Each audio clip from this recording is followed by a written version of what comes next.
Ladies and gentlemen.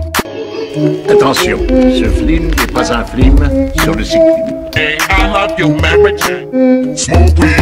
Moi, si je devais résumer ma vie aujourd'hui avec vous, je dirais que c'est d'abord des rencontres.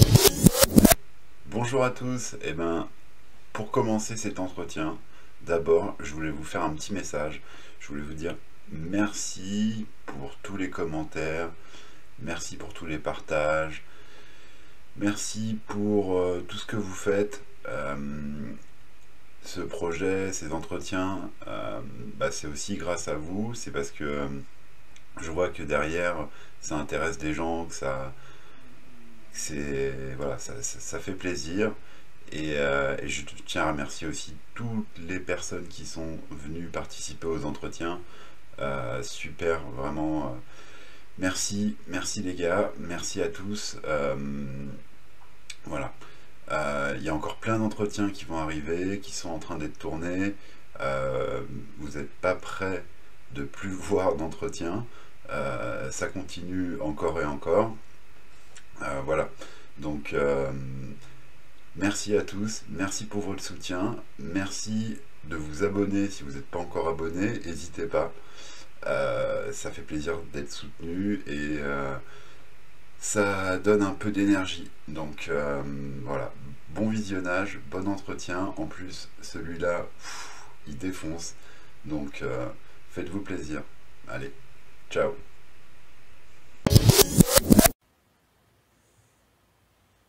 Mais c'est Alex, la fuite en vidéo. Bonsoir monsieur. Pour un nouveau hors-série. Merci à toi d'être là, c'est super cool. Merci de m'avoir invité, hein. Ça me fait bien plaisir. C'est à moi que tu fais plaisir. On est dans un hors-série, Les Barons de la Drogue.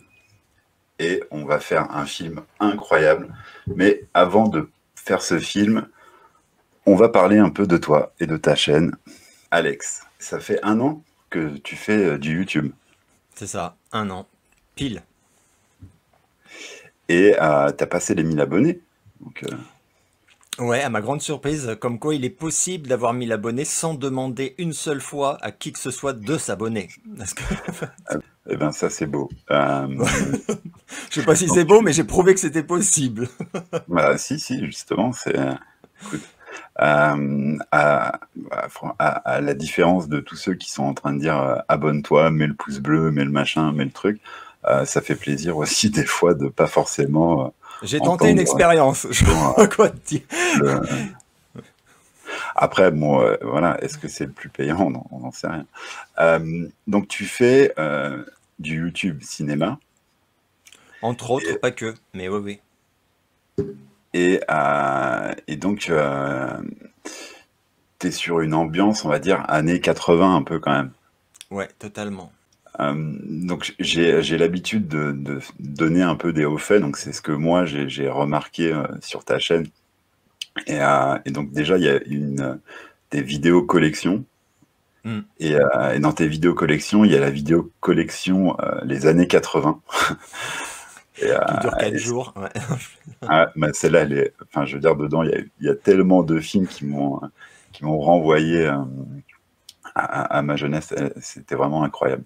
Il y avait les Goonies, des trucs, vraiment super vidéo. C'est super riche. C'est une époque tellement riche en films. C'est dingue. Surtout en film culte, c'est ça qui est fou en fait. Mais c'est pareil pour la musique d'ailleurs, hein, quand on regarde. C'était une drôle de décennie, hein. Incroyable. Donc il y a aussi ta vidéo plus témoignage sur Serge. Franchement, moi je me suis fait une petite claque, c'était touchant en tout cas. Merci, ça fait plaisir. Ça fait un petit moment qu'on me disait il faut que t'en fasses une. J'avais un peu parlé à un ami journaliste pour un article de presse il y a quelques années, mais là c'était pas du tout la même chose. C'était vraiment fallait se jeter dans le bain. C'était un peu une mise à nu en partiel, mais c'est un peu compliqué. Puis après je me suis dit faut s'en foutre, faut être soi-même et puis on verra. Et je pensais pas que ce serait tellement vu, tu vois. Je pensais que les gens se diraient ouais, ça m'intéresse pas, tu vois. Enfin, je sais pas. Mais une belle surprise. Franchement, j'ai beaucoup de réactions de gens très bienveillants, c'était cool. Bah, Et moi, pour ça m'a fait expliquer plaisir un, d'en parler.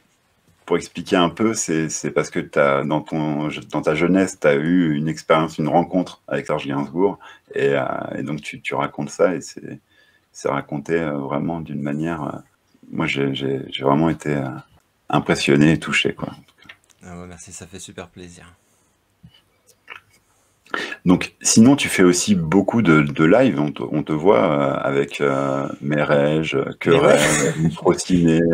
les gens m'invitent, je sais pas, alors que moi je fais pas de live sur ma chaîne, enfin j'en ai fait un, mais c'est pas un exercice où je suis très, c'est pas pour ça que je suis sur YouTube quoi.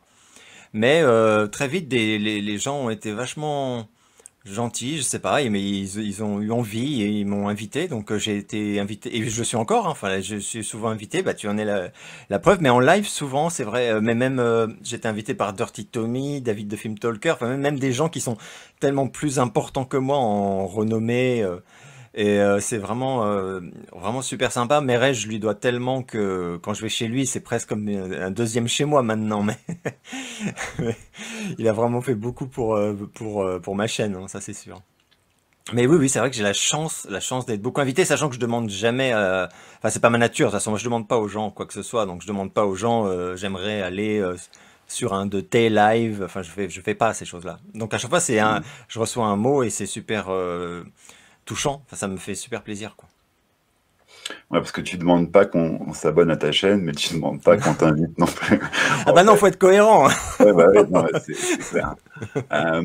Non, mais alors, justement, ce que tu dis, ça rejoint un peu ce que j'allais dire, c'est que tu as quand même un univers un peu atypique Oui. qui Ah fait oui. que. Et puis, tu as une manière d'expliquer, enfin, on sent en tout cas ton amour pour les films des années 80, 90, hein, et c'est toujours vachement intéressant de t'entendre en parler, donc ça m'étonne pas qu'il t'invite en tout cas. Ah, c'est gentil. Donc, ce soir, on va parler de la thématique, pas du cannabis, mais là, de la cocaïne. Ouais. Et on va pas parler vraiment de la drogue en elle-même, on va plutôt parler de l'ascension d'un baron de la drogue. Donc, en tout cas, c'est toi qui as choisi le film dont on va C'est parler, vrai. et je te laisse l'annoncer. Alors, le film que j'ai choisi pour cette émission, c'est Scarface. Donc voilà, un film de 1983 de Brian De Palma, avec bon, on va y revenir, mais donc un scénario d'Oliver Stone, qui en plus je pense était bien motivé à ce moment-là parce qu'il avait lui-même de gros problèmes de dépendance, donc je pense que le sujet lui parlait particulièrement. Et il a fait, enfin pour moi c'est un de ses meilleurs boulots, enfin au niveau du scénar, c'est hallucinant ce qu'il a fait parce que c'est un remake donc du film des années 30. Mais il y a quand même de très grosses différences et notamment, enfin à tous les niveaux dans le contexte historique, puisque là tout d'un coup on se retrouve au moment du transfert enfin du deal avec Castro en fait, où des immigrés cubains débarquent en Floride, mais ce qui n'était pas le cas évidemment dans le film original. Et aussi dans le développement, puisque dans le film original des années 30, dès qu'il dès qu'il réussit, il déchante immédiatement. Enfin, il y a tout de suite, il n'y a pas alors, ce n'est que mon humble point de vue, mais je trouve que pour une fois, et c'est peut-être d'ailleurs le seul exemple que, par rapport à mes goûts personnels, je peux citer, Scarface, non seulement est le meilleur remake de tous les temps, enfin, mais ce n'est que mon avis, mais c'est même le premier, enfin c'est le remake qui dépasse totalement l'original, de mon point de vue, en termes de qualité, de tout, d'émotion, de tout. Puisque dans la version écrite par Oliver Stone, réalisée par De Palma, on prend beaucoup plus notre temps et il nous montre qu'il y a il y a toute une période où Montana est au sommet et réellement le big boss. Et je trouve que le fait qu'on prenne un peu le temps de nous montrer ça va rendre sa déchéance et sa dégringolade beaucoup plus marquante et impactante, pour nous. que si voilà, ça avait été beaucoup plus rapide. Ah bah, alors j'ai pas vu moi le film de 1932 hein, de Howard Hawks Howard Hawks. Par contre, c'est clair que pour moi c'est vraiment on voit toute l'ascension et c'est ce qui fait aussi toute l'histoire quoi. C'est On ça, ouais, voit ouais. cet immigré cubain qui arrive avec rien parce que donc ils ont vraiment été on leur a tout pris quoi Ah finalement ouais, et on ouais, les a ouais, ouais. éjectés, ils se retrouvent sans rien. Alors, Euh, ils arrivent avec rien, comme tu dis, mais ils arrivent par contre avec quand même quelque chose, c'est une réputation, et pas une bonne réputation. Et je trouve que le film le montre vachement bien dès le début, et ça aussi, c'est un On va histoire parler. de... Alors, attends, ouais, c'est vrai Vas-y, on vas-y. a été un peu vite, mais on va juste parler du casting. Et Ah, on puis est après, comme passionné, c'est ça, pour on ça. enchaînera sur. Donc, évidemment, on a déjà dit un Al Pacino qui joue magistralement Tony Montana. Ouais, On a Michelle Pfeiffer qui joue Elvira, donc qui est au départ la petite amie de Frank, donc le caïd, qui est joué par Robert Loggia. Et en meilleur ami de Al Pacino, on a Steven Bauer qui joue ouais, Manny. excellent. Et on a aussi Marie-Elisabeth Mastrantonio qui joue la sœur, donc Gina. Ouais, elle est magnifique, elle aussi. C'est des rôles pas simples. Et en fait, il n'y a pas de rôle simple dans ce Non, film. non. Et Et on a F. Murray Abraham, hein, j'allais l'oublier, mais qui joue donc Omar, oh putain, l'indique, je peux le dire, hein. bah ouais, l'indique. D'abord, celui qui veut récupérer en fait ce qu'a fait Tony et donc récupérer les louanges du boss. C'est ça. Donc déjà là, on sent que c'est un peu un escroc. Et puis on apprend ensuite par la suite que c'est vraiment la balance. Ouais, donc c'est l'histoire d'un immigré cubain qui est déjà obligé de tuer un autre réfugié dans le centre de rétention où il est pour réussir à sortir de tout ça. Donc enfin, tu sens qu'il est déjà dans une dynamique où en fait il choisit même plus vraiment de faire les choses quoi. Ouais, ouais, mais il y a aussi il a des idées très, très arrêtées. Enfin, au début, en tout cas, il a vraiment une éthique qui est super forte, mais elle va pas complètement disparaître, mais elle va quand même bien morfler. Mais au début, il a vraiment des idéaux qui sont très, très, très, très hauts. Puisqu'en fait, le mec qui poignarde, il suffit juste de lui avoir dit juste avant que le type, c'était un enfoiré, de Cuba, etc. Et lui, il dit ok, je m'en occupe. Enfin, mais en fait, il a même pas vraiment besoin d'insister. Enfin, je sais pas si tu te souviens, il part au quart de tour, hein. Il est chaud bouillant. Mais parce que voilà, effectivement, Non, mais il a la rage, quoi. Il a la rage. cette scène est incroyable et tout avec Ah ouais, la scène, elle est géniale. Revenga et tout. Ah Ouais, non, et le mec il se cache, tu sais il va se faire tuer, mais ouais, ouais, ouais, il, ouais. il essaye par tous les moyens. Une chose marquante dans ce film, c'est le côté prêt à tout, enfin, du personnage qui nous le rend quand même assez rapidement attachant, où il est pris de haut par les flics qui doivent lui donner pied, quoi, pour voilà, qui soit légalement sur le sol américain, et qui évidemment se foutent de sa gueule, l'humilie, l'agresse, enfin bon, lui disent, le provoque même. Enfin voilà, t'es qu'un petit con, t'es un voyou, t'as fait ci, t'as fait ça. Je crois qu'à un moment il le traite de PD. Enfin, ça va c'est hyper violent quoi. Ouais.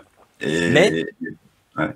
mais on voit que effectivement il s'adresse quand même à des réfugiés cubains et il y a cette réplique. Enfin il y a cette phrase qui dès le début je trouve met un peu dans le bain où Pacino dit à un des mecs tu connais le communisme, tu connais le vrai communisme, le communisme de Castro, tu sais ce que c'est? Parce que moi c'est toute ma vie. Donc si tu crois que tu vas m'impressionner avec tes menaces à 2 balles, et les mecs se regardent genre et en fait ils sont ils sont tout cons, quoi. Parce qu'effectivement, bah oui, non, effectivement, ça sert à rien d'essayer de l'impressionner, ce mec-là.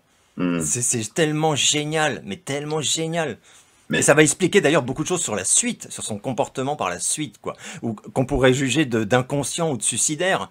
Mais en fait, réellement, il y a tout un moment où il s'en fout de crever, quoi. la scène du début, là, dont tu parles, Mm. où il est interrogé, elle est incroyable pour moi.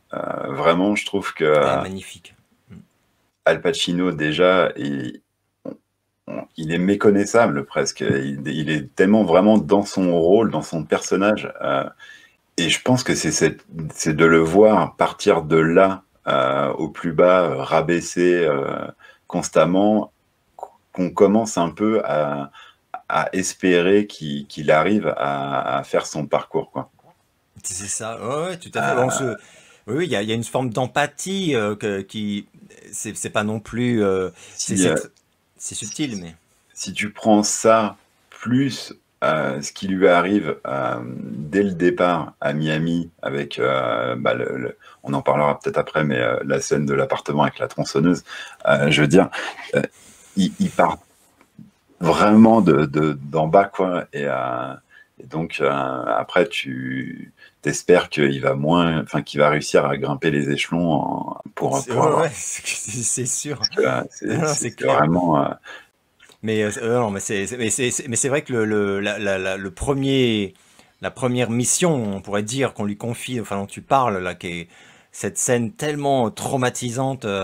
Ouais, d'ailleurs, enfin, on fera sûrement des petites apartés, mais c'est quand même une des scènes qui a valu au film d'être classé X, ce qui arrive quasiment jamais. Et il y a quand même une toute petite histoire sur cette classification, parce que donc le comité de censure avait classé X le film, mais pas pour nudité, pour extrême violence. Donc c'est dire le niveau. Et De Palma avait accepté de s'auto-censurer, donc il avait édulcoré un peu. Ensuite, on lui a demandé de enlever encore d'autres scènes. Et comme on sentait qu'il pliait, les mecs lui ont demandé une troisième fois. Et à ce moment-là, lui, il a dit, j'en ai marre de charcuter mon film. Et donc, il a fait appel, et il a fait appel de la décision, et il s'est même adressé aux médias, etc. Et ça, c'est complètement dingue de penser la démarche du bonhomme, quoi. Et il a fait appel, et il a obtenu gain de cause, puisque, en fait, en appel, la commission, enfin, a décidé que non, on pouvait le classer R. Donc, parce que X, c'est vrai que c'était une catastrophe, hein, un film X aux États-Unis, enfin, mais comme dans le monde. En fait, tu t'imagines que c'est un film de cul, donc déjà ça te prive d'énormément de public. Enfin, et puis les gens se disent ça doit pas être sérieux. Enfin, alors que là en plus c'était X pour juste, c'était juste trop violent. Mais trop violent par rapport au contexte, parce que évidemment c'était pas juste que c'était gore ou tout ça, mais c'était que le contexte était trop réaliste et la scène de la tronçonneuse, quoi. Une scène de tronçonneuse sur un type dans un film d'horreur à la con. Oui, bon, bah ok. Mais là, c'est tellement la vraie vie. Et c'est filmé. Enfin, on va en parler. Le génie de Palma, quoi. Mais il joue justement avec ça, le fait d'aller sur la plage, de revenir dans la pièce, de retourner sur la plage. Enfin, ah ouais, putain, les plans sur la bagnole où Manny il drague les meufs et qu'il lui met la main aux fesses et tout. Et pendant ce temps-là, l'autre il est à deux doigts de crever avec son pote qui se fait charcuter. Putain, mais c'est fabuleux. En fait, cette scène, elle est vraiment, je trouve, dingue, parce qu'elle te montre que en apparence tout a l'air extraordinaire et qu'en fait, dans une salle de bain cachée que tu vois pas, un mec est en train de se faire découper à la tronçonneuse. C'est ça. Tu regardes la scène et vraiment il joue avec ça parce qu'il te montre bien Manny en train d'essayer de mettre la main au cul de la nana qui passe, genre c'est la belle vie, c'est les vacances et en même temps c'est l'enfer mais juste à côté, quoi. C'est ça. Juste là, et t'as les gens en terrasse et tout, quoi. Et je sais pas si tu te souviens, mais la scène quand il réussit, on va spoiler, hein, Scarface, franchement si vous l'avez pas vu, fallait pas lancer cette vidéo, hein, fallait pas nous regarder. Mais quand il sort, quand Pacino s'en sort et qu'il poursuit le type dans la rue, et il s'arrête et ils sont en plein milieu de la rue, genre ils bloquent la circulation et il y a genre 50 personnes en terrasse, quoi, qui la regardent ouais, et comme tu dis, ouais, il bloque le mec, hop, et bah, entre les deux yeux, quoi. Oh putain, mais c'est Non, là, tellement, c'est là, fou, c'est fou. c'est là où il devient vraiment. Et d'ailleurs, dans le jeu GTA Vice City, Mhm. tu refais en fait cette scène-là. Enfin, Excellent. c'est vraiment pour te dire à quel point ce film est culte. Il y a vraiment il y a des jeux qui ont été refaits. Euh, on parlera aussi peut-être des chansons, mais tous les Bien rappeurs sûr, américains, c'est c'est clair. Oui, incroyable. oui, Le oui, nombre de oui, oui. références qu'il peut y avoir à Tony Montana, mais c'est devenu une icône, je veux dire, de la pop culture, quoi. Mais c'est vrai qu'en plus, à l'époque, quand tu regardais ça, enfin, tu te disais, putain, Miami, c'est chaud, quoi. Enfin, tu vois, les mecs dans la rue, parce que c'est super réaliste, quoi. Donc, et en C'est plus, comme ça ça. part d'un fait qui est réel, enfin, c'est tous ces Cubains qui sont arrivés et tout, quoi. Tu te dis, ouais, ok, quoi. Et, Mm. enfin, voilà, quoi. Et d'ailleurs, enfin, tout le monde le sait maintenant, mais la ville de Miami s'était opposée à ce qui tourne tout le film chez eux. Parce qu'ils avaient peur de l'image catastrophique que ça allait donner de la ville. Et du coup, les trois quarts du film ont été tournés en Californie, alors qu'ils voulaient le faire en Floride. Mais c'est quand même drôle de se dire que les gens, ils se sont dit, oh papa, là, c'est quoi votre histoire, là? Non, mais je crois qu'il y a des communautés de Cubains aussi C'est dingue. qui ont été contre la sortie du film en disant que ça allait donner une Ouais, image ouais, et il s'en est pris plein la gueule de partout. mauvaise. Ah ouais, c'est complètement fou, quoi. Après, voilà, c'est marrant comme les gens peuvent oublier comme un film, c'est un film, quoi. Mais Mais c'est clair.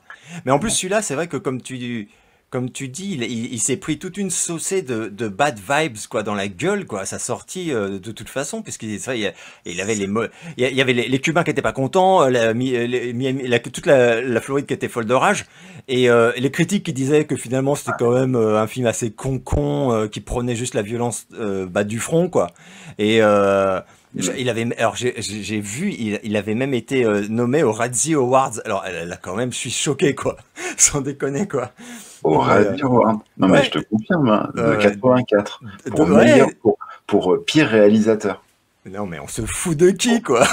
Pour Non, pire réalisateur. ah mais, J'en croyais pas mes yeux quand je ah ouais, regardais mais t'as envie de chialer quand tu vois ça quoi, c'est complètement dingue. Mais bon, voilà, enfin ça donne aussi le ton de l'époque. Enfin voilà, et voilà, bon après il y a eu beaucoup de Alors, retournements de veste, hein, mais il y bon. a un côté très réaliste quand même dans le film. Mm. Très, prends-toi la réalité quand même dans la face, quoi.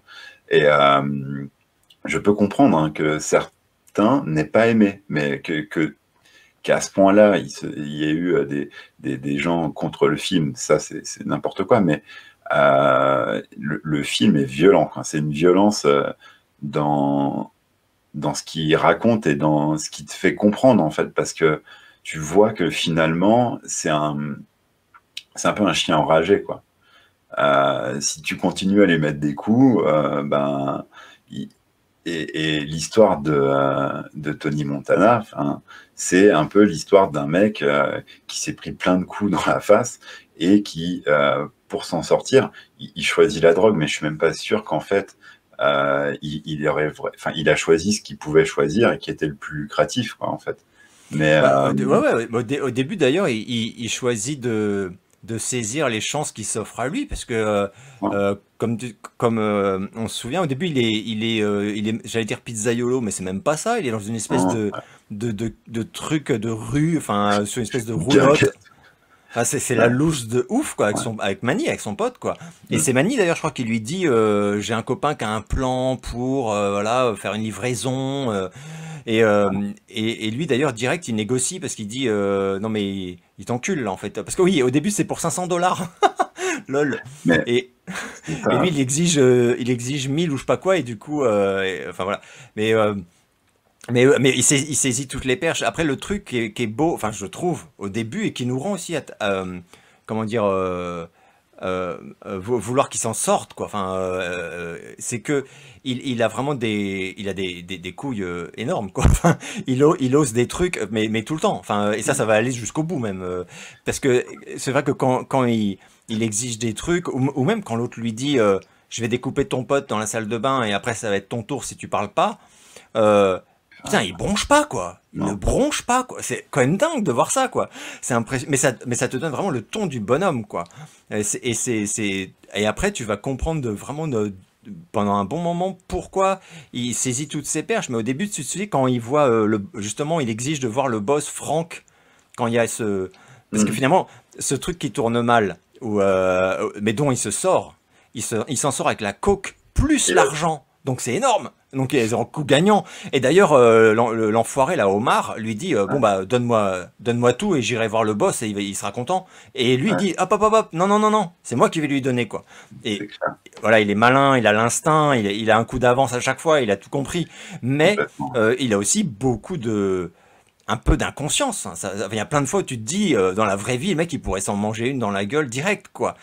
Mais c'est vrai que là ça va pas le faire. Mais comme tu dis très justement, c'est la coke par opportunisme, en fait, parce qu'elle arrive sur sa route. Et d'ailleurs, au tout début, Franck, il lui parle, je me souviens quand il voit le boss, Franck, il lui dit ouais, avant je faisais c'était la weed, mais en fait maintenant c'est la coke. Et tu sens dans cette scène que Tony, en fait, il connaît rien, il s'en fout complet. C'est pas ça. Il fait ah ok, enfin il découvre, il apprend. Et c'est une scène super forte aussi, parce que lui il est là, il essaye de faire le mec, tu sais, genre qui est pas impressionné, mais Al Pacino il est tellement fabuleux. Et tu sais, il fait genre ouais bien sûr. Tu sais, et en fait tu sens que il sait pas, quoi. C'est ça, parce qu'il connaît même pas, parce qu'il dit de Franck que c'est un fumeur de hashish, alors qu'en fait Franck c'est un gros coquet, tu vois. Enfin, mais au début c'est vraiment vrai. Quoi. C'est vrai. Il départ, quoi. Mais ça le rend touchant. Et puis il y a aussi toute l'histoire avec Elvira, enfin qui est énorme aussi, quoi. Enfin c'est quand même c'est aussi, enfin c'est un film tellement riche, mais il y a aussi cette putain, mais la scène chez le la scène en Bolivie là, chez le producteur de cocaïne là, Sosa, Alexandro Sosa. Ouais, Sosa. Putain, quand il s'engueule et que lui et Omar il dit à Tony tais-toi, ferme ta gueule, tais-toi, et que l'autre il parle. Oh putain, mais quelle scène fabuleuse. Et tu sens le malaise, sans que l'autre il se retient, quoi. C'est tellement génial. Mais oui. Encore une scène culte, mais il y a tellement de scènes cultes dans ce film. C'est vraiment ça, hein. C'est un enchaînement. Ça te donne le tournis. Mais c'est vrai que celle-là, elle est quand même absolument géniale, parce que lui, il est quand même censé accompagner Omar, en fait, en tant que garde du corps, parce qu'il y a même un moment où il lui dit t'es mon garde du corps, genre ferme ta gueule. Et l'autre il est là et il négocie et tout. Et c'est fabuleux, c'est absolument fabuleux. Et puis donc le meurtre de tellement violent. Moi je me souviens, parce qu'en fait c'est des scènes cultes et tu comprends après pourquoi ce film il est un peu inégalable dans sa catégorie, quoi. C'est que c'est pas juste qu'il y a des gens qui crèvent, quoi. C'est qu'en plus c'est visuellement. Mais ça, c'est De Palma, hein. C'est le génie de Palma. Non, mais je pense que les gens n'étaient pas prêts en 83. Non, t'es pas prêt. T'es pas prêt. Déjà, la tronçonneuse, t'étais pas prêt. Le mec, il se fait jeter de l'hélico, pendu, charcuté de la gueule. Putain. Ouais. Mais moi, je l'ai vu, j'avais 12-13 ans. Je peux te dire, ça m'a défoncé la tronche, quoi. Mais vraiment. Et en plus, ça m'a ému parce que, parce que j'espérais un film d'action un peu violent, mais en fait, le mec, il est bouleversant, quoi. T'es triste après. Enfin, quand tu vois c'est horrible quand tu vois la déchéance. Mais ça, on va en parler du rôle de la cocaïne, quoi. Mais il fait de la peine quand tu sens que pendant tout le début du film et presque toute la moitié, il brille de maîtrise de soi. Il a tout le temps des coups d'avance. Il est super rusé. Et en fait, tout d'un coup, tu sens que d'abord il picole, il est tout le temps bourré. Et après, il se bourre le pif de cocaïne. Et là, c'est vraiment le moment. Il est plus bon à rien, quoi. Il a des coups de retard, quoi. Et les gens lui disent, oh, avec des signaux et tout. On lui met les gyrophares sous la gueule, mais lui, il voit plus rien. Il est défoncé et tout. Il est, en plus, il y a cette paranoïa. Mais enfin, ça, on a tous. Moi, j'ai malheureusement, c'est la vie, hein. Mais j'ai connu pas mal de gens qui ont sombré dans la cocaïne. Et honnêtement, la paranoïa, ouais, c'est vraiment la paranoïa, c'est la meilleure amie de la coke, hein. Ça, franchement, je pense qu'on peut, on peut le confirmer. Mais dans ce film, c'est tellement bien montré parce qu'il y a vraiment, c'est vraiment ça, quoi. C'est-à-dire qu'à un moment, la paranoïa asphyxie toutes ses capacités. Il est plus capable de rien du tout et en fait, il soupçonne tout. Enfin, comme tu dis, il commence à tout soupçonner et là, il rentre dans un. Et le pire. le pire, c'est que, tu te souviens, le pire, c'est que quand même pendant tout un bon moment, il va humilier, mais c'est horrible à voir, hein. Il va humilier Elvira en mettant sur le dos que, en fait, c'est parce qu'elle, c'est qu'une junkie, quoi, en fait. Enfin, et d'ailleurs, il l'humilie en public. Il fait, non, non, mais c'est bon, vas-y, retourne te faire une ligne, ça ira mieux. Enfin, et alors qu'il fait semblant qu'elle est malheureuse, enfin, il fait semblant de penser qu'elle est malheureuse parce que c'est une droguée, alors qu'en fait, elle sombre définitivement parce que lui la rend malheureuse. Enfin, c'est terrible, c'est tellement terrible de voir Ouais. ça. Et lui, il va tomber, et lui aussi, il va tomber dedans après, alors qu'il a tellement fanfaronné pendant toute une partie du C'est ce que film j'allais dire. C'est à se foutre de qu'il la gueule des drogués. Il y a quand même tout, c'est ça qui rend le film il tellement passe son intelligent. temps à justement à parler de Franck en disant ouais, c'est qu'un drogué et tout, Ouais, pour au complètement, mais final complètement. faire la même chose. Exactement. On est Mais non, d'accord. le casting de ouf, le casting de ouf. Et d'ailleurs, je sais pas si tu sais comment Pfeiffer a été prise, parce que tu sais qu'au début, personne voulait d'elle, hein. Enfin, elle avait été recommandée, et en fait, De Palma, il n'était pas convaincu, parce que son seul fait d'arme, c'était qu'elle avait fait Grease 2. C'est même pas, c'est Mm. même pas fabuleux, quoi. Et, Bah, et en plus, Pacino l'aimait pas trop. Elle avait passé des... Il y a une vidéo géniale où elle est invitée, tu sais, à les talk shows du soir, tu sais, aux États-Unis. Et elle en a fait un il y a quelques temps où elle raconte ça. Elle dit, j'étais allé une première fois et je sentais très bien que Pacino il m'aimait pas trop, enfin que le courant était pas passé quoi. Et puis que De Palma je l'avais pas impressionné quoi. Donc elle disait que c'était ouais. et et en plus elle disait ça a duré 3 mois les auditions. Et en fait, on l'a rappelé quand même. Et elle disait, à chaque fois que j'y allais, on me disait que c'était pas bon. Donc, à un moment, elle disait, quand j'y suis retourné pour la dernière fois, je me disais, mais pourquoi il me rappelle puisque ça ne va pas? Puisque de toute façon, Mm. à part pour m'humilier. Enfin, et en fait, à toute dernière séance, elle a pété un plomb et elle faisait la scène dans le resto, enfin la scène dans le resto, dans la boîte de nuit où tu sais, elle explose et elle lui jette les verres à la gueule. Mm. Et elle vide son sac en fait, tout simplement. Et elle lui dit d'ailleurs, elle lui dit je vais te quitter. Enfin, et d'ailleurs très intéressant aussi de voir que c'est le personnage fort du film en fait, Elvira, puisque elle a la force de le quitter et c'est du coup la seule survivante. Puisqu'en fait, elle se C'est sauve vrai. la vie à elle-même doublement en le quittant et en n'étant pas dans la villa au moment voilà, Ouais. de la fin, quoi. Mais et donc elle raconte qu'elle a fait ça et en fait elle était tellement épuisée et voilà, elle arrivait pas à trouver de bon rôle et tout que elle s'est lâchée et elle a en fait jeté des assiettes et des verres partout dans la pièce et qu'à un moment on l'a arrêtée parce elle était pleine de sang. Et elle s'est dit, mince, je me suis blessée. Et en fait, elle a vu que c'était pas elle, mais elle avait blessé Pacino. Donc voilà, c'était lui qui saignait. Et là, elle s'est dit, bon, bah, je suis morte, Ok. je serai jamais actrice. Et lui, au contraire, il a adoré. Il a dit, non, mais c'est elle, en fait, on va la prendre. C'est génial. Mais Belle tu anecdote. sais que j'ai vu qu'il y avait énormément de femmes qui avaient été auditionnées, hein. Oui, elle Rosanna le dit Arquette, d'ailleurs. Melanie Ouais, Griffith, Kim Basinger, Kathleen Turner, c'est Jodie dingue. Foster, même Carrie Fisher, C'était un Carrie Fisher, tu princesse, vois, j'avais oublié, putain, incroyable. princesse Leia, quoi. C'est incroyable. Sharon Stone, mais non, non, au final, c'est bien Ouais. Michelle Pfeiffer qui a eu ce rôle et qui joue Oh, un, elle est fabuleuse. ouais, un personnage vraiment fort, hein, comme tu l'as dit, hein. Ah ouais. Et oui, parce que en plus, c'est une telle boule de souffrance. Et en même temps, je trouve que elle est tellement belle. Enfin, c'est même pas une question de goût, hein. C'est juste qu'elle est magnifique. Enfin, mais magnifique dans le sens froide. Enfin, on dirait Ah oui, on dirait qu'elle est fausse presque. Tellement elle est parfaitement magnifique, quoi. Et à chaque fois que, tu sais, il y a tous ces moments dans le film où elle a ses lunettes, elle enlève ses lunettes, elle remet ses lunettes. Et quand elle a ses lunettes, on jouerait un mannequin de vitrine. Tellement, et quand elle les enlève, elle a toujours les yeux rouges sang, tu sais, et on sent qu'elle a pleuré, qu'elle va pleurer, qu'elle est au bout du rouleau en réalité, et mm. c'est tellement, elle joue Non, tellement bien, quoi. ouais, c'est dur, hein, pour elle, hein, c'est clair. Ah, c'est un putain de rôle, hein. Franchement, elle est extraordinaire. Mais c'est une actrice extraordinaire. Mais là elle a vraiment mis le paquet. Je pense que d'ailleurs, elle le disait dans l'émission que j'avais vue. Elle disait, après Grease 2, je me retrouvais avec Al Pacino et De Palma. J'avais pas intérêt à me viander, quoi. Fallait que je sois vraiment au top. Mais elle a Mais vraiment été au top, ouais. Et dans les autres personnes qui auraient pu jouer le rôle, c'est vrai il y avait un autre monde où, je te laisse raconter, mais De... c'est Scorsese qui Ah oui, oui, parce au début, le projet de remake de Scarface, en fait, c'était une idée de Scorsese avec son pote De Niro, et donc aurait joué le rôle de Tony Montana. Et ils avaient, alors apparemment, ils n'avaient pas mis d'option sur ils n'avaient pas acheté les droits et tout, mais ils en parlaient entre eux depuis un petit moment.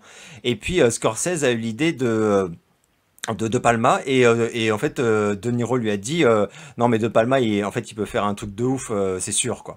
Et après donc c'est Scorsese a passé le bébé, enfin, l'idée à De Palma, qui lui a chopé Al Pacino, et d'ailleurs le rôle de Manny avait été proposé à Travolta, qui avait fait des essais.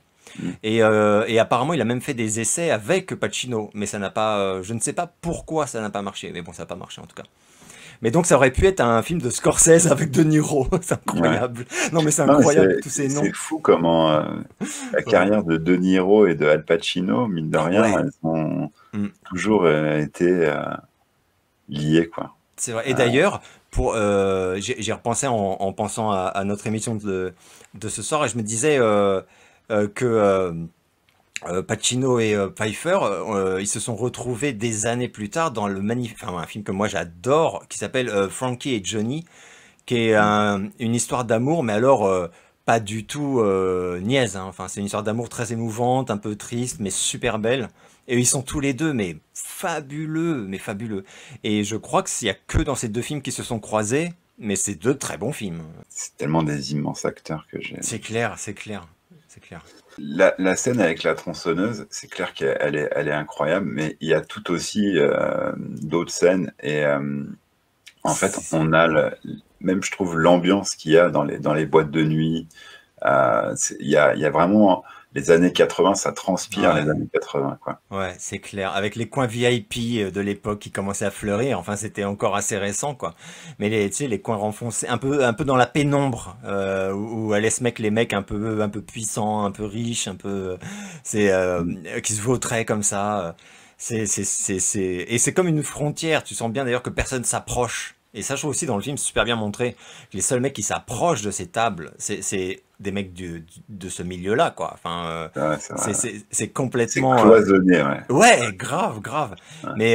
Mais c'est aussi comme une secte. Enfin, c'est, c'est vraiment super intéressant parce que d'ailleurs, on, on peut se dire. Enfin, je sais qu'on fait des comparaisons. Enfin, moi, j'en entends souvent entre Le Parrain et Scarface. Alors que Tony Montana n'est absolument pas un mafioso, puisque c'est pas, il appartient pas à une mafia. C'est un baron de la drogue. C'est encore autre chose, quoi. C'est encore autre chose. Mais il y a vraiment ce milieu de coups bas et de faux semblants. Et c'est vraiment le plus fourbe qui s'en sort. Enfin, c'est complètement dingue, quoi. Et tu vas vraiment de mauvaise surprise en mauvaise surprise, en plus. Et ça, je trouve aussi que ce regard-là de Palma, il le développe super bien, même dans sa façon les plans, quoi, la façon dont il filme tous les personnages. Enfin, que ce soit Montana ou même le flic, là, je sais plus comment il s'appelle, ce flic pourri, là, qui vient le faire chanter, en fait, sur les ordres de Ah Franck. oui, oui, le pourri, lui. Ouais, et tu sais, quand il y a, justement, tu sais, la scène du bar dont tu parles, enfin, une des scènes du bar, et où il va y avoir la tentative d'assassinat de Montana, quoi. Ouais. Et dont il se sort miraculeusement, et où il va vouloir s'assurer que c'est bien Franck, le commanditaire, de façon absolument géniale, puisqu'il demande à l'autre de l'appeler au téléphone, en fait. Et, Oui. et en fait, comme lui, il fait en sorte d'être là pour voir sa réaction. Mais putain, mais c'est du génie, c'est du génie. Et, Non. et l'autre, il est là, et quand l'autre, il est au téléphone, et tu vois le regard, là, c'est le génie de Pacino, quoi, mais tu vois le regard de Pacino qui s'éteint, qui se ferme, genre, hop, et l'autre, tu sais qu'il est mort, il est décédé, pas encore, mais en réalité, il est décédé. C'est fabuleux, c'est tellement fabuleux, et d'autant qu'il a été pris pour un con, parce qu'il y a toutes ces scènes, par exemple, tu sais, au début, ou même quand on parlait de Omar tout à l'heure, où Omar, tu sais, il le sent pas. Il le sent pas, Montana. Et d'ailleurs, Ah, on va comprendre pourquoi il le sent pas, parce que c'est un indique. En fait, il le sent pas parce il sent le danger aussi. Enfin, je le pense. Hein. Il sent que c'est un mec qui peut être très dangereux, quoi. hmm, Et Franck, le boss, il est tellement con. Enfin, il est tellement sur son petit nuage ouais, que c'est tu ça. sais, il y a cette scène où il lui dit, ce gosse, si tu l'as à tes côtés, il se fera crever la peau pour Ouais, toi, tu sais. exactement. Et l'autre, tu fais, ah ouais, peut-être, peut-être. Et là, tu te dis, il a rien compris à Tony Montana, quoi. Et il va le payer très, très cher. Il va le payer très cher. Et c'est absolument fabuleux, fabuleux. Tu Et vois, d'ailleurs, moi, ce ouais. serait... Ouais. Non, vas-y. Non, je repense parce qu'on va parler des phrases cultes et des trucs, mais il y en a tellement. Mais tout est culte dans ce film. Et enfin, tous les devenus. Mais Hmm. les répliques, quand ils se ramènent quand même dans la salle, dans la salle de réunion, donc, où il y a le flic corrompu et Franck, et il a son bras en écharpe, tu sais, qui pisse le sang encore, quoi. Genre, on vient de lui tirer dessus, quoi. Et il se ramène, et l'autre, il le regarde, Tony, qu'est-ce qui t'est arrivé? Ça va? Et tout, oh là là. Enfin, et t'as Pacino qui gueule et il fait, ils m'ont salopé mon costard à 800 $. Genre, mais putain, c'est surréaliste. Et toi, tu ris, mais c'est nerveux, quoi. Tu ris parce que t'es terrifié, quoi. Tu te dis, c'est un psychopathe, le mec, quoi. C'est génial. Mais c'est génial. Alors, Quelle réplique de ouf, quoi. Tu t'attends à tout sauf à ce qu'il râle sur son costard, quoi. C'est fabuleux. Un truc, c'est un ovni, ce film. C'est vraiment un ovni. Je trouve d'ailleurs que, parce que dans le YouTube ciné, là, tout ces, mais même dans les médias, je vois que Scarface, c'est un peu de bon ton de le remettre à sa place. J'ai remarqué, ça fait plusieurs fois quand même que j'entends ou que je lis. Ouais, c'est très bien. C'est pas non plus un chef-d'œuvre comme on a dit. Et je trouve ça tellement faux. Enfin, c'est mon avis, hein. Mais je trouve ça faux. C'est un des plus grands films de tous les temps. C'est voilà, fin du débat, quoi, en fait. Mais l'injustice, c'était qu'on les traitait de navets à sa sortie. ouais, bien sûr. Mais Ouais. euh, Non, mais ça, par contre, le côté non, oui, enfin, on en est revenu de Scarface. Moi, j'en serais jamais revenu. Hein. C'est un film que j'ai vu non. 20 fois dans ma vie. J'ai découvert, j'avais 12-13 ans, j'en ai 49. Enfin, et j'ai pas fini de le revoir parce que c'est tellement fabuleux, quoi. C'est vraiment un bijou, quoi. Et non, mais comme tu dis, un bijou avec la musique, on n'en a pas parlé, mais Oh, Giorgio la musique de Moroder, Moroder. Wow. tu Ah, la l'apprends musique dès le début du film, dès le dans le début, premier ouais, plan et dès le tout, et début tu du fais, film. ah ok, d'accord, ça y est, Chef-d'œuvre, c'est sublime, tellement triste, mélancolique, enfin, et avec ces nappes de synthé super dégoulinantes, moites, c'est fabuleux, fabuleux. Et tu sais que il y avait eh bien, parce qu'il y a plusieurs bouquins qui existent sur Scarface, mais il y a un bouquin où il raconte que Universal détestait cette BO. Il voulait pas de Moroder déjà. Donc dès le moment où De Palma il a dit moi, je vais demander à Moroder, ils ont fait ouh là là, ah mais non mais c'est fini le disco, là faut arrêter, bon etc. Et l'autre il a insisté, il a dit si parce que je sais très bien le genre de musique que je veux, etc. etc. Et il voulait une musique déprimante mais de boîte de nuit. Et c'est exactement ce que l'autre lui a fait quoi. tu m'étonnes. À la perfection quoi. Ouais, Et, ouais, et en fait, quand ils ont entendu la musique, ils aimaient toujours pas. Donc en fait, ce qu'ils ont demandé à De Palma, ils ont dit, ok, on laisse la musique que vous voulez, quoi. Mais est-ce qu'on pourrait pas faire en plus une BO de chansons, de vraies chansons? Et De Palma, il a fait non. Donc- et donc il a juste proposé une chanson qui est le tube Push It to the Limits, qu'on entend d'ailleurs à plusieurs reprises, qui est génial. Donc voilà, sur une musique de Moroder, hein, et chanté par un mec qui a fait que ça d'ailleurs, c'est son seul tube de sa vie. Paul Engemann, un truc comme ça, je crois, je suis même sûr. Paul Engemann, c'est lui qui chante, qui a une super voix d'ailleurs, elle est ouais. magnifique. Ah non, Mais la chanson, elle est superbe. la chanson, elle est géniale. Bah, c'est fabuleux. Bah, d'ailleurs, ça sonne vraiment tube Années fin, 80. ouais, voilà, début des années 80, fin 70 encore un peu, mais avec les grosses nappes de synthé, c'est génial. La musique, culte. On est d'accord. Donc, ce qu'on voit dans le film aussi, c'est tu parlais tout à l'heure du parrain où c'était plutôt l'aspect des familles de mafia. Là, pour le coup, on est vraiment dans les cartels colombiens Ouais. et donc Là, il n'y a pas de famille, là. où là, il y a vraiment pas de famille et il y a Non. une violence où les mecs, bah, t'as parlé de la scène de l'hélico où ils éliminent le gars, mais bon, à la limite, c'est une balance. Donc Ouais, tout à fait. là, je dis pas que ça se justifie, mais disons que voilà. Ouais, c'est logique, quoi. Enfin, il y a une logique, quoi. Par contre, ils n'hésiteraient pas à tuer des enfants, justement, le moment clé, on va dire, pour Tony, en tout cas, vers la fin du film, où lui, il refuse de faire exploser la voiture, Bien dans sûr, lequel il y a la personne qui doit témoigner avec sa famille, et c'est comme il y a ça. des enfants et la femme, Tony refuse. Alors que les Colombiens, eux, ça aurait été on fait sauter la voiture et tout. Enfin, tu vois le Bien côté sûr. vraiment sans pitié des cartels, quoi. Putain, mais cette scène, encore une scène culte. Mais sérieux, ça n'arrête pas. La scène dans la bagnole, quand il décide de buter le mec qui est à côté de lui et qu'il lui regarde et il lui fait, tu vois dans quel état tu es maintenant? Tu vois dans quel état tu es maintenant, abruti? Et l'autre, t'as le cadavre, quoi, comme ça. Et l'autre, il lui parle. Mais c'est fabuleux, mais quel génie. Je t'avais dit, putain. Je t'avais dit. Putain. Ouais. Pas la femme et les enfants. Je tue pas des enfants. Ah non, c'est magnifique. Mais en plus, je trouve que cette scène, c'est un chef-d'œuvre. Parce qu'elle est à la fois drôle, objectivement, elle est drôle.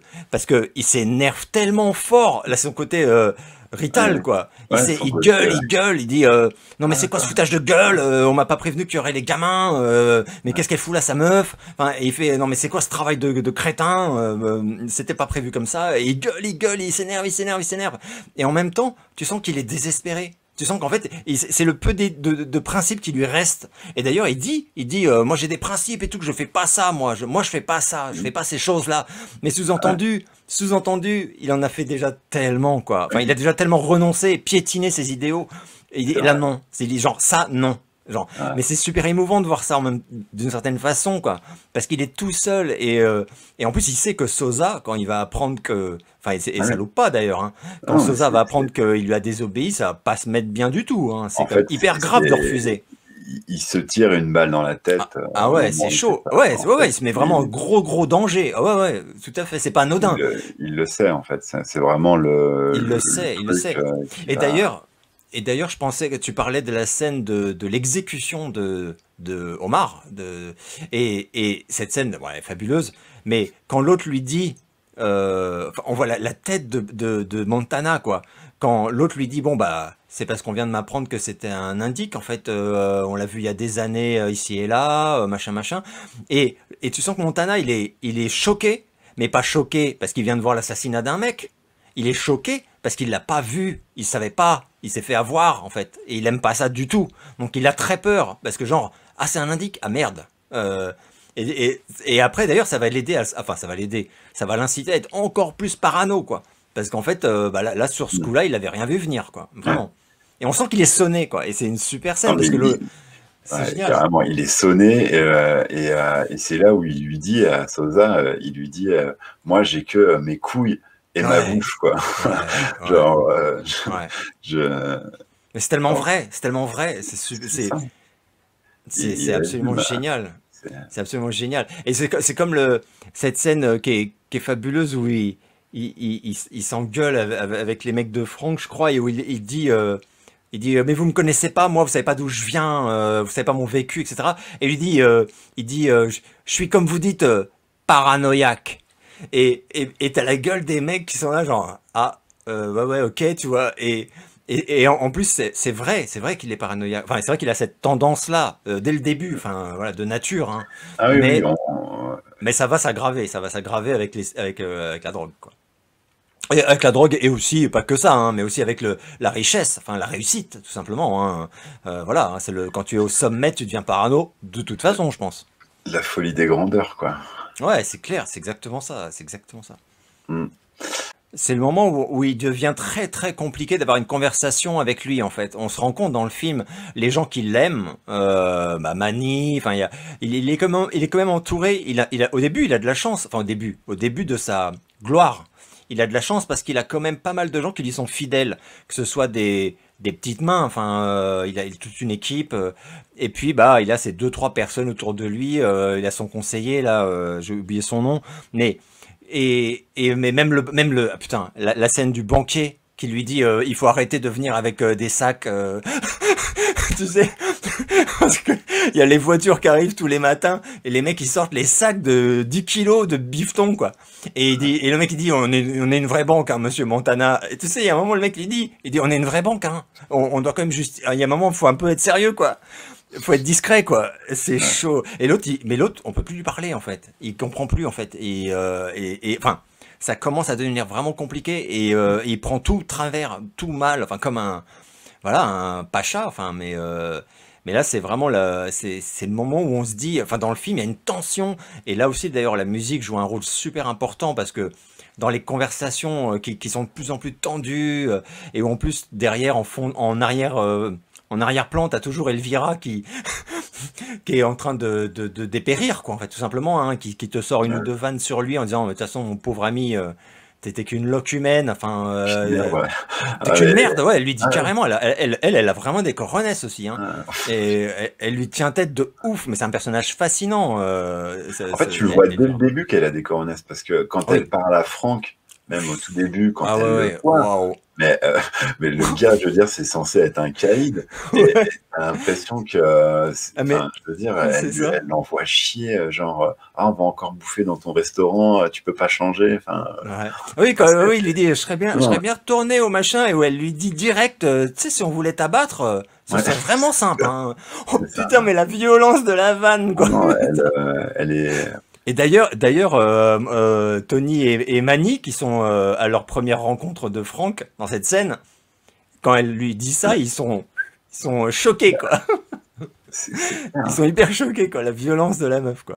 Alors, on va passer un peu à l'analyse de la thématique, enfin, de la cocaïne, du coup, là, puisqu'on est dans un hors-série qui traite de la cocaïne.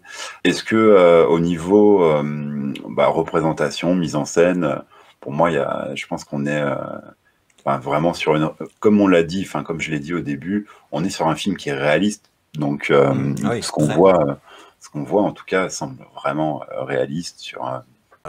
pour moi, ouais, on n'est pas dans l'exagération compte tenu du sujet, et on a tous vu par la suite, enfin pas tous, mais pour peu qu'on s'y intéresse, il y a beaucoup de documentaires sur ces années-là, qui sont quand même des années dingues, d'excès.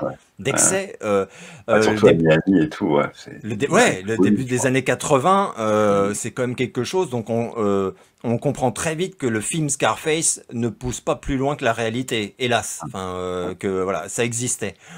Et je trouve aussi que d'ailleurs, dans la façon dont il montre, par exemple, les effets sur certaines personnes de la coke, et le milieu et tout, la vitesse à laquelle, par exemple, elle pouvait te rendre riche, si tu en faisais du business. Tu sais, voilà, il y a encore une phrase culte dans le film, ils disent il faut jamais goûter ta marchandise. Il faut jamais être victime de ta propre marchandise ou je sais pas quoi. En gros, tu ne dois pas te droguer toi-même. Si tu es trafiquant de drogue. Et au début, Tony Montana, ça lui parle, mais malheureusement, ça n'a pas duré.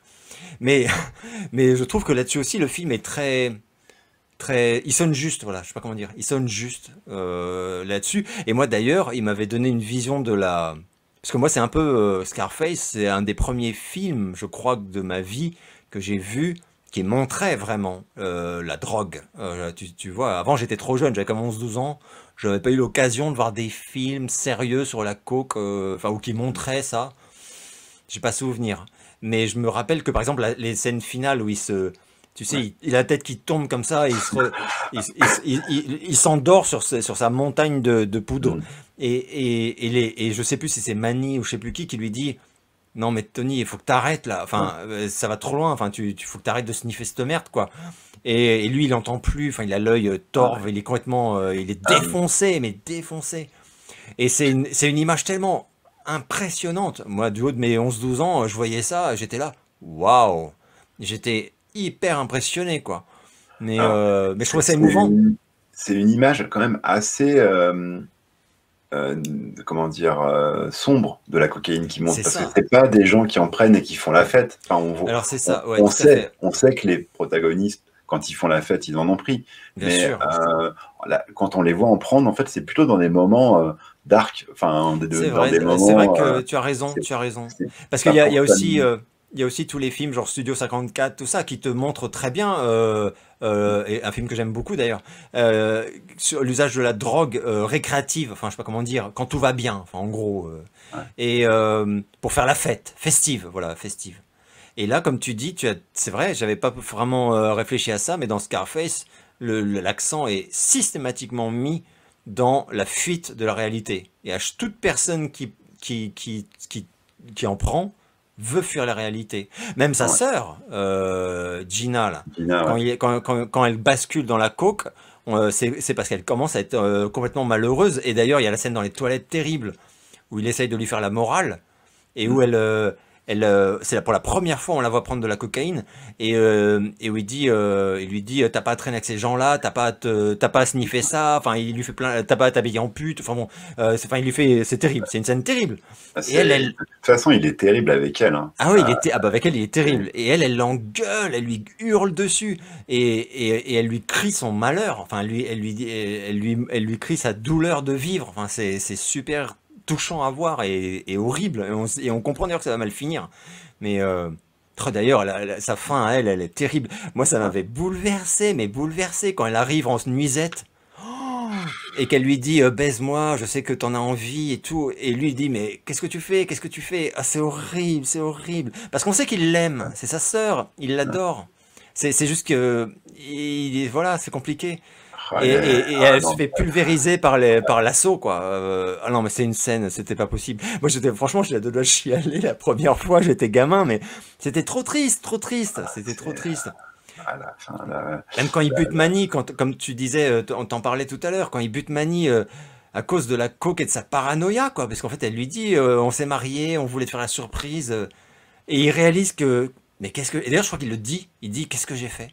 Et après il lui parle d'ailleurs, oui oui, il lui parle à Manny, mais tout seul, genre il fait ouais. Manny, je suis désolé, alors Non, que mais ah c'est horrible, il fait en fait, tellement de peine, tu vois, c'est c'est ça horrible. qui m'étonne, c'est que le film montre quand même beaucoup Hum, les mauvais côtés de la cocaïne, mais vraiment, tu vois, la paranoïa, la hum, folie, ce que les gens deviennent quand ils en consomment beaucoup, les gens qui le trafic meurent, enfin, sont tués.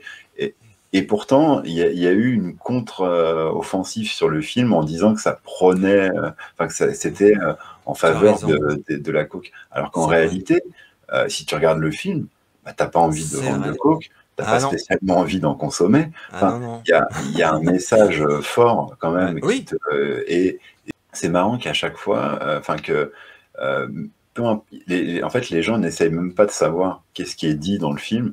Dès c'est qu'ils ça, ont ouais, entendu, oui, un tout à fait. film sur de la cocaïne violent, ah ça C'est y ça. est, il y a eu un lever de bouclier Ouais, comme exactement. il y en a tout le temps. Mais ce film-là, pour ma part, en tout cas, moi je trouve que ça montre vraiment les aspects négatifs de quelqu'un qui abuse, qui perd en fait toute notion de valeur en fait, parce C'est que ça, tout à fait. en plus c'est vraiment montré dans le film. On voit qu'au départ c'est quelqu'un qui veut Ouais, réussir, mais qui est quand même pas prêt à tout. Et tout à puis au fait. final, quand tu vois ce qui devient à la fin, c'est en fait c'est triste parce que c'est en même temps l'ascension. Donc tu le vois réussir et même si c'est dans la drogue, t'es quand même content de le voir avec ses petits Grave, costumes, de voir grave, ouais. son petit Oye, sa Bah parce qu'il est papaya. attachant en plus. Ouais, ouais, tout à Enfin, fait. tu vois, ils sont avec son pote Manny et tout. Enfin, en plus, ils sont fidèles. Il y a une amitié, il y a un truc. Non, c'est Et clair. donc, après, on voit ce qui devient en Et- consommant et tout ça. Bon, après, c'est consommé, comme tu l'as dit, quoi. Le plateau avec la montagne. Bah ouais, mais Enfin, même elle, on voit, elle n'arrête pas. Enfin, on voit, oui, comme tu dis, on voit très bien que c'est pas des gens qui se faisaient une ligne tous les 15 jours, non, c'est clair. avec un verre de champagne. C'est Non, ça. là, c'est vraiment des gens, c'est tout ou rien. Donc, C'est- et voilà. Et d'ailleurs, enfin, je trouve que le film montre aussi assez bien que l'escalade, c'est-à-dire que, bon, là, il n'y a pas d'escalade vers l'héroïne, mais ils sont tous quand même alcooliques. Enfin, Elvira, elle est alcoolique, très clairement. ouais. Elle ne fait que boire au début, et Pacino, il est bourré au début, enfin, les trois quarts du film, avant qu'on le voit réellement sniffer de la coke. on le voit tout le temps bourré. Et d'ailleurs, dans la boîte de nuit où il y a la tentative d'assassinat, il est défoncé, mais défoncé à l'alcool. Et d'ailleurs, il a ses verres, enfin, il est raide mort. Donc c'est des fuites, enfin c'est des gens qui essayent de fuir aussi, ils veulent se mettre KO eux-mêmes parce que la ville est... Ouais, il y a une destruction Ouais, volontaire, complètement. planifiée, quoi. Enfin, Voilà, exactement. Mais c'est vrai que comme tu dis très justement, le voir devenir, à cause de la drogue, erratique, enfin, sa capacité d'analyse complètement altérée, enfin, t'es inquiet pour lui, tu dis, merde, mais ressaisis-toi, mec. Enfin, quelque part, t'as envie qu'il se ressaisisse, quoi. Ah bah c'est l'ombre de lui-même, quoi, parce que... Waouh, ah ouais, et bon, et la fin, c'est complètement dingue.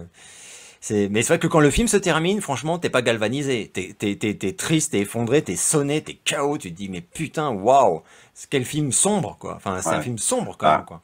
On va passer un peu, je pense, à la conclusion, et justement en parlant de la fin du film, parce que de toute façon, on l'a dit, tout le monde l'a vu, ou si vous l'avez pas vu, de toute façon, vous mettez pause et vous allez le voir. Voilà, c'est mort, là, on a trop spoilé, spoilé comme des porcs. Faut de toute façon parler de la fin.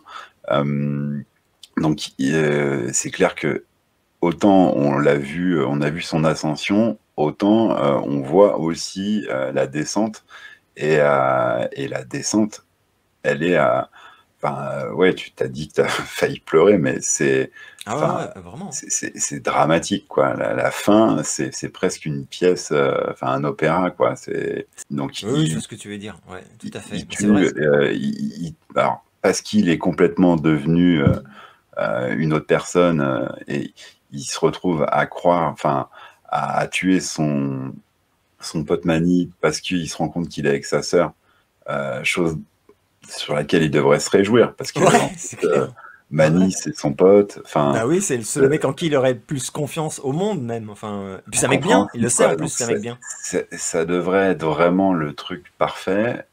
Et donc non, lui il pète un câble, carrément il le flingue, quoi. Enfin, là c'est la descente aux enfers, quoi. Et c'est vraiment dur, quoi. Enfin, c'est là où le film, tu vois, il est vraiment culte, il est vraiment excellent, mais c'est un peu comme les Requiem for a Dream ou d'autres films de ce genre-là, où tu sais quand même que tu pars dans une descente aux enfers, quoi. Tu pars vers... et t'aimerais bien, en fait, pouvoir, à un moment donné, tu vas revoir le film, et puis qu'ils ne deviennent pas comme ça, ouais, c'est clair. Ouais, c'est vrai, c'est vrai. Qu'il à devenir le parrain, qui gère son truc, qui fasse un... mais non, en fait, à chaque fois, il devient le Tony Montana complètement fou, qui a la paranoïa, quoi. Là, c'est vrai, il montre vraiment ce côté-là. Et puis, ce qui est étonnant, c'est qu'il est quand même dans cette paranoïa, mais en même temps, il tue pas Enfin, tu sais, l'histoire avec Sosa où il doit tuer les enfants, il refuse quand même de faire ça, alors que tu pourrais te dire limite que à ce moment-là, il est presque plus trop loin de pouvoir faire ce genre de choses, mais il refuse quand même de le faire, et c'est quand même ça qui montre que d'un côté c'est un héros, parce qu'il sauve cette famille, et d'un autre côté c'est un salaud, parce que enfin, je trouve même pas de terme, quoi, mais parce que enfin, tu comprends pas pourquoi il bute Manny, pourquoi, enfin, c'est tellement dommage, quoi. Mais tu sais, il a les deux films. Alors, je vais le comparer avec un autre film, mais ça n'a rien à voir. Mais je crois que tu vas voir ce que je veux dire. Il y a un côté Tony Montana, je trouve. Il y a un côté, un point commun avec Alex de Orange Mécanique.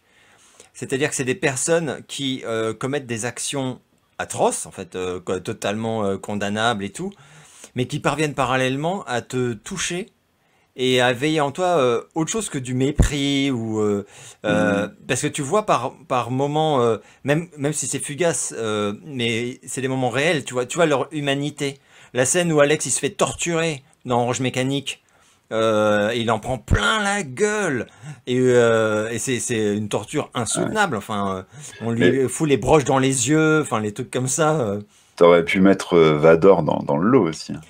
Ouais, mais Vador, c'est vraiment sur une scène où, bah non, finalement, je suis gentil. Enfin, moi, j'ai jamais trop. Vador, Ouais. c'est mon Ouais, idole, je peux mais, avoir un peu d'empathie. j'avoue, quand j'ai vu cette scène-là, je me suis dit, ah ouais, d'accord. Genre, en fait, en 5 minutes, non, mais finalement, fiston, j'ai pas fait le bon choix dans la vie. Je me suis dit, ah, j'ai un peu de mal, j'ai un peu de mal. J'aurais préféré qu'il reste bad jusqu'au bout, quoi. Mais bon. Mais après, j'aime tellement ce perso, mais évidemment. Mais enfin voilà, oui, Non, oui. mais Enfin, je veux dire que excuse-moi, mais oui, non, je suis d'accord avec toi que il y a un côté antagoniste, mais qu'on comprend et c'est avec qui on a de l'empathie. ça, c'est ça. Voilà, oui. Voilà. Mais on les comprend. C'est exactement ça, exactement ça.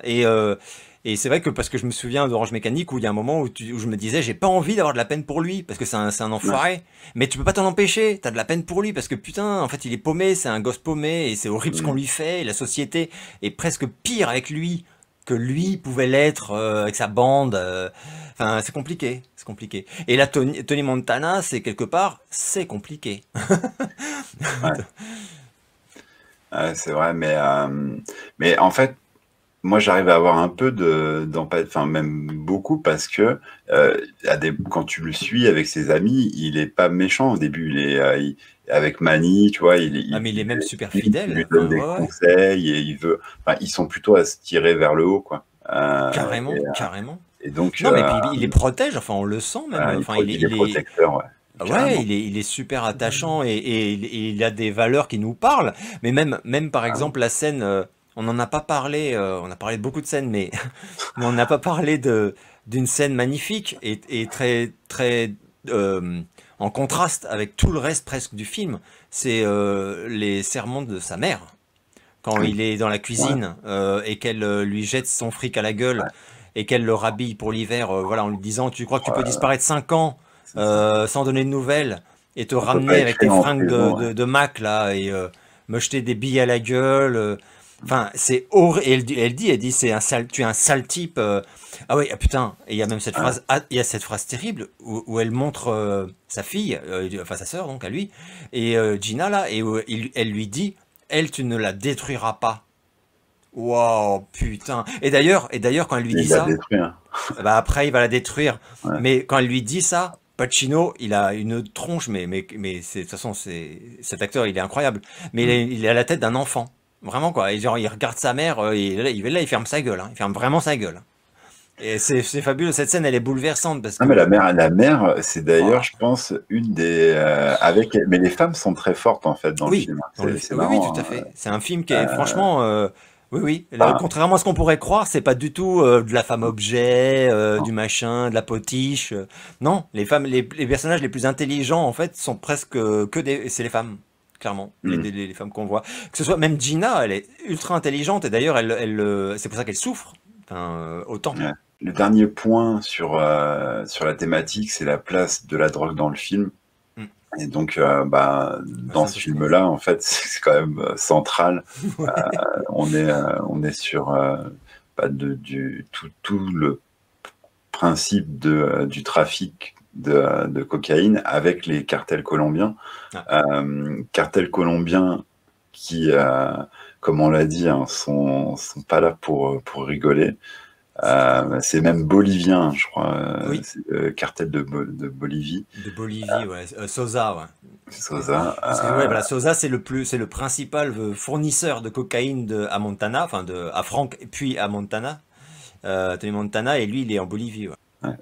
Mais en fait, on voit ce qui est marrant dans le film, c'est qu'on voit des échanges entre les gens, mais on voit pas comment ils font passer en fait depuis la Colombie jusqu'aux États-Unis la drogue, quoi. On sent Et pourtant tout le ce film dure presque côté-là. 3 heures. Ouais, tout ce côté-là, on le voit pas trop. On voit, comme tu l'as dit, les billets qui arrivent.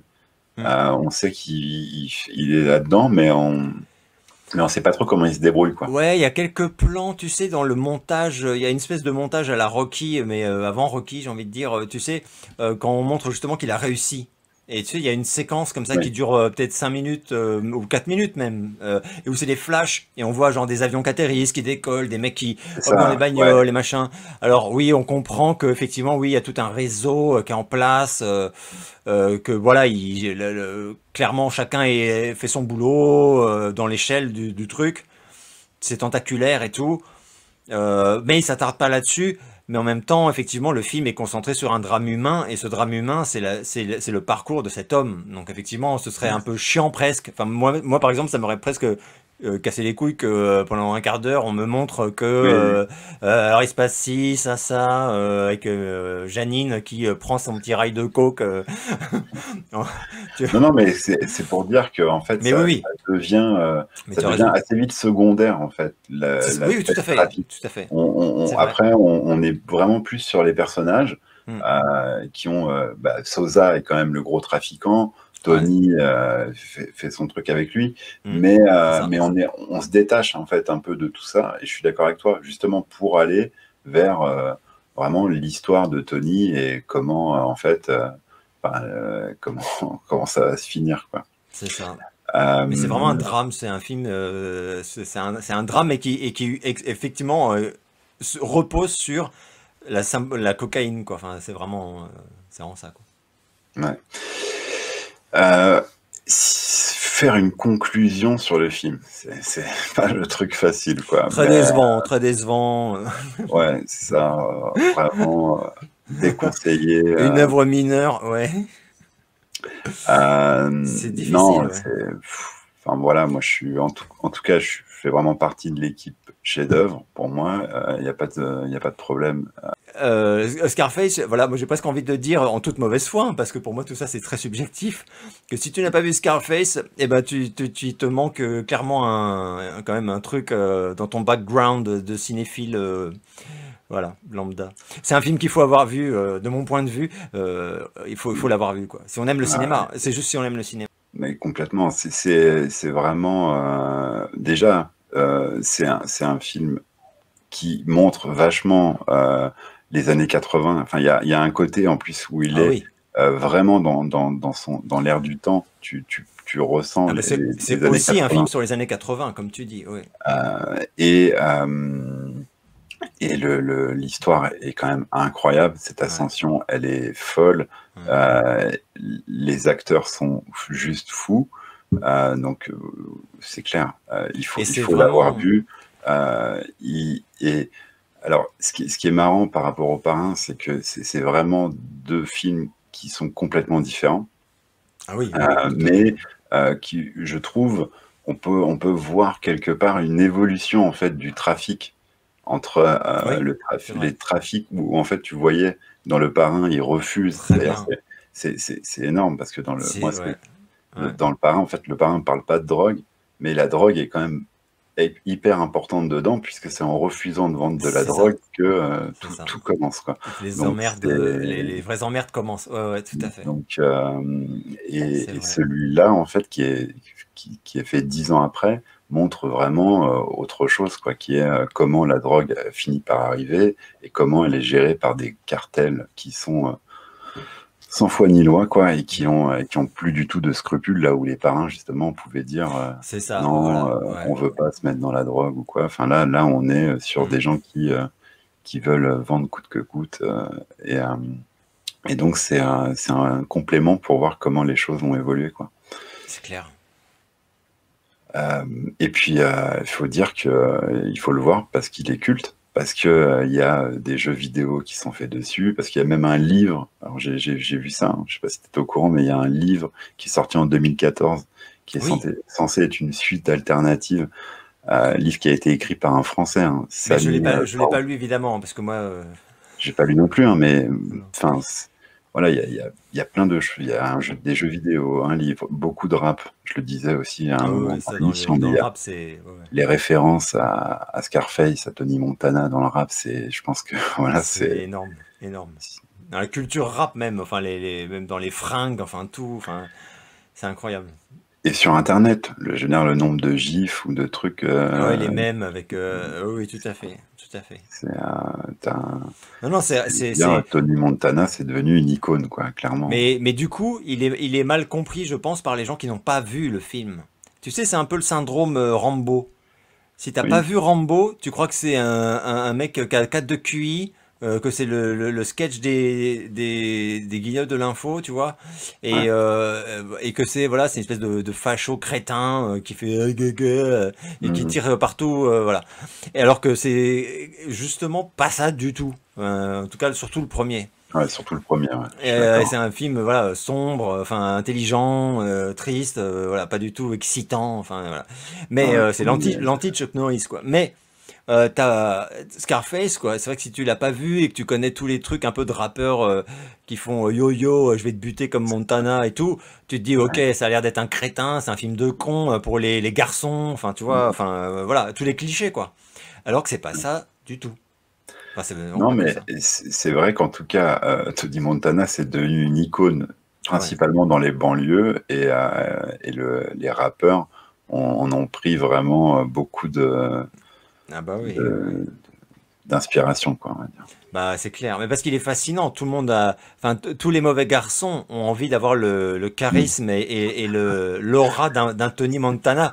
Tu sais, la scène du resto où il fait le scandale et où il se lève en parlant à toute la salle et il fait Say good night to the bad guy et tout. Ah putain, mais c'est tellement fabuleux et les gens ils sont terrifiés. Et il fait The bad guy is going. Enfin, c'est fabuleux. Mais cette scène, tu ris et en même temps tu ris, mais c'est nerveux parce que le mec est dangereux, quoi. C'est Ah ouais, génial. carrément, ouais, non, mais Mais c'est c'est vrai. tellement fabuleux. Et l'autre, Chef-d'œuvre. bah, Pour moi, c'est Nicolas vraiment un Cage. chef-d'œuvre. Mais vraiment. Pour moi, De Palma, qui est mon réal favori, mais ça tout le monde le sait, parce que je casse les couilles à tout le monde avec ça. Mais il a fait quand même il a quand même fait en 83, il y avait Scarface, et en 93, il a fait L'Impasse, Carlitos Ouais. Way, avec à nouveau Al Pacino, un autre chef-d'œuvre ultime.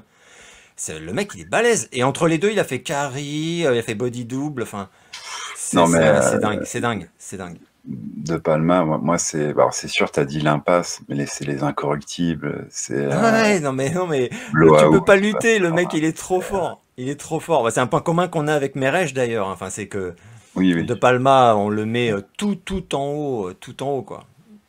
Ah, De en Palma même temps, Spielberg, moi c'est mes deux. D'ailleurs Spielberg, donc on l'a pas dit, mais ça vraiment tout le monde le sait, ouais. qui était un très bon pote de Palma et qui a fait quelques plans sur le final du film parce qu'il était de passage pour voir alors ton film il se passe comment et où l'autre il lui dit bah là on est en train de faire ça comme scène, ah bah c'est cool, je peux faire, ah, ouais, allez vas-y fais-toi plaisir, c'est génial, je trouve ça génial, c'est Ah, mais c'est génial. c'est incroyable. Mais Mais ça montre oui, aussi ce que tu disais sur les années 80, c'est que ce film, il parle des années 80 et c'est aussi le témoignage d'une certaine fratrie. Enfin, tu vois, comme tout à l'heure on disait, Scorsese, à un moment, il se dit, bon, bah, je vais en parler à De Palma.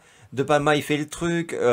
Spielberg se ramène. Enfin, c'est complètement dingue. On dirait un rêve. Hein. Tu vois, tous ces grands noms qui sont entre eux, quoi. Mais c'est génial. C'est génial. ouais. Euh, Bah écoute, je pense qu'on a fini sur le film, hein. Grave, ouais. On a bien parlé. On lui a bien On- fait, on- oui. on va passer au bonus. Allez, c'est parti. Donc maintenant qu'on a bien parlé du film, on va passer en fait au bonus Stoner. Donc c'est les 3 questions que je pose aux invités. Donc la première question, c'est est-ce que tu peux nous citer une œuvre, une série, un livre ou une musique sur la thématique des drogues qui toi, t'a touché particulièrement? Ouais, alors j'ai pas réfléchi très longtemps parce qu'il y a un de mes films préférés au monde qui est en plein dedans, je pense, qui s'appelle Living Las Vegas avec Nicolas Cage et Elizabeth Shue et qui donc la drogue en l'occurrence c'est l'alcool. Enfin Ouais. dans ce film-là c'est vraiment sur l'alcoolisme. Mm. Et bon, on va pas dire c'est un chef-d'œuvre, hein, mais bon, il a eu je sais pas combien d'Oscars. Enfin, ouais, c'est pas un scoop, mais c'est un film qui m'a tellement bouleversé, que je trouve tellement beau et qui m'a fait du bien en plus. Enfin, parce que moi j'ai un passif. J'étais rapidement entouré de drogue. Enfin, pour parler de choses de la vie privée, tout ça. Enfant, j'ai vite compris que il y avait de la drogue autour de moi. Par exemple, on parlait de Scarface et c'est la première fois que je vais de la coke comme ça au cinéma où on explique et tout, mais dans la vraie vie, j'en avais malheureusement déjà vu. Enfin, j'avais déjà vu, même dans ma famille, des gens prendre de la cocaïne, mais je ne savais pas. J'étais trop petit, je ne savais pas ce que c'était. Je trouvais juste étrange et je comprenais. En fait, j'avais surpris une fois quelqu'un de ma famille très très très proche en train de se faire un rail avec une paille coupée sur un miroir, enfin la totale quoi. Et quand t'es gamin, c'est surréaliste. Tu te dis qu'est-ce que c'est quoi cette scène en fait, même visuellement, tu ne comprends pas ce qui se passe. Voilà, c'est de la farine qui va dans les narines. Je ne comprends pas en fait. Je ne comprends pas ce que je vois. Et je me suis fait engueuler évidemment parce qu'en fait j'avais ouvert une porte qu'il fallait pas. Enfin voilà, bref. Donc j'ai compris que c'était mal. Enfin, et voilà. Et bon, et l'alcool, j'en ai eu plus que je n'en voulais. Mais donc, bref, tout ça pour dire que c'est un sujet, voilà, où je peux vite être sensible, quoi. Et Living Las Vegas, c'est tellement beau. Et ça pourrait être tellement niais, franchement, ça pourrait être tellement niais ou être dans le pathos, mais tu sais, vraiment de façon à la hollywoodienne, quoi. Enfin, et tout reste juste, pile bien dosé. C'est un film magnifique, magnifique. Je recommande. Enfin, je sais que c'est pas très populaire. C'est pas plein de fois j'en parle et les gens l'ont pas vu parce que bah c'est pas très bandant. Hein. C'est un film sombre, triste. Et c'est une descente aux enfers quand même. Ah Quoi, ouais, parce que, complètement, si complètement. je me rappelle bien, et Ah au oui, début du film, son objectif, c'est de se c'est tuer ça, à l'alcool, quoi. c'est ça. Et elle va essayer de le faire changer d'avis. Elle va échouer. Mais c'est magnifique parce qu'en même temps, il est quand même séduit, il est tenté de survivre, enfin je sais pas comment dire, mais l'addiction est trop forte pas que l'addiction, la volonté de s'effacer soi-même, enfin c'est un film tellement intelligent. Pour moi, c'est vraiment un des plus beaux rôles de Nicolas Cage de toute sa carrière, très très clairement. Enfin, c'est un des plus difficiles à faire aussi, je pense. Hein. On est loin de Ghost Rider, évidemment. Une volonté d'être seul. C'est un film Ouais. sur le.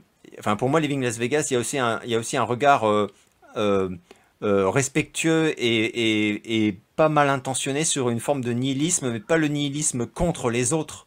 Une sorte de douce misanthropie. Je sais pas comment on pourrait dire. C'est très complexe. C'est une ambiance très particulière. Mais ça sonne tellement juste, c'est tellement beau. Et Elisabeth Shue, elle est magnifique dans ce film. Les deux, ils sont parfaits. Donc voilà, c'est ce film-là. Je me suis dit, quand je connaissais les questions du truc, et je me suis dit, quelle est l'œuvre, en fait, sur une dépendance, enfin vraiment à une drogue, quoi. Et je me suis dit, je crois que c'est Living Las Vegas, le film qui sort pour moi du lot, quoi. Après, j'ai pas vraiment d'autres médias. Je lis très peu de BD et dans la littérature, j'ai pas vraiment eu d'œuvre qui me soit sortie comme ça de Bukowski. À une époque, j'avais lu tout Bukowski, j'adorais. Bah là, on est à nouveau dans l'alcool. Mais c'est magnifique aussi. Enfin, sa façon d'en parler, enfin de parler de son amour de l'alcool et de la dépendance. Enfin, c'est magnifique. Hein. Mais bon, voilà. Ok, bah écoute, Living Las Vegas, en tout cas, Hmm. c'est noté. Et donc, on va passer à ton fait tourner.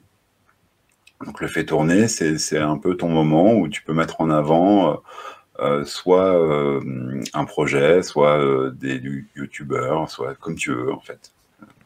Alors moi, je suis pas très très à l'aise sur ces exercices, ces exercices-là. Donc plutôt que de parler d'un truc vraiment extérieur, je voulais plutôt te féliciter en fait de ce voilà, je voulais te mettre mal à l'aise en fait. Ok. Et non mais vraiment parce que moi je suis là que depuis un an hein, finalement. Donc je suis arrivé. Il n'y avait pas. Mireille lançait aussi sa chaîne d'ailleurs, mais pas que lui, hein, plein de gens, même il y a toute une vague de la sororité.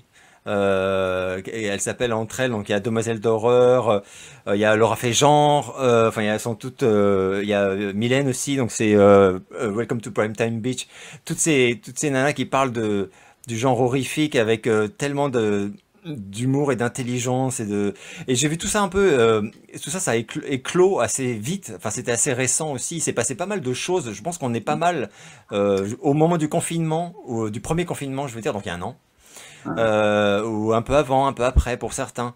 Mais il s'est vraiment passé un truc, et un peu de fraîcheur, un peu de diversité, chacun, voilà, un retour un peu aussi à une forme d'honnêteté, de passion, je veux dire, d'honnêteté dans le partage de sa passion. Et toi, je trouve que tu upgrades encore un peu, parce que tu ajoutes à une évidente connaissance du truc, et passion, et respect, etc., un peu d'audace. Et je trouve ça génial. Mais génial. Donc voilà. Donc plutôt pour toi, en fait. Voilà. Eh ben, merci Sincèrement, beaucoup. franchement. Voilà. Pas C'était gentil. mon fait tourner. Je suis t'en fait tourner. Ben, écoute, Ouais. Voilà. Tu l'as pas vu venir, celle-là, hein, voilà. non, je ne l'ai pas vu venir. T'es le premier à faire ce coup-là. Voilà. Bah écoute, Alex, c'était vraiment un super entretien. Scarface, Ouais. On s'est fait plaisir, hein.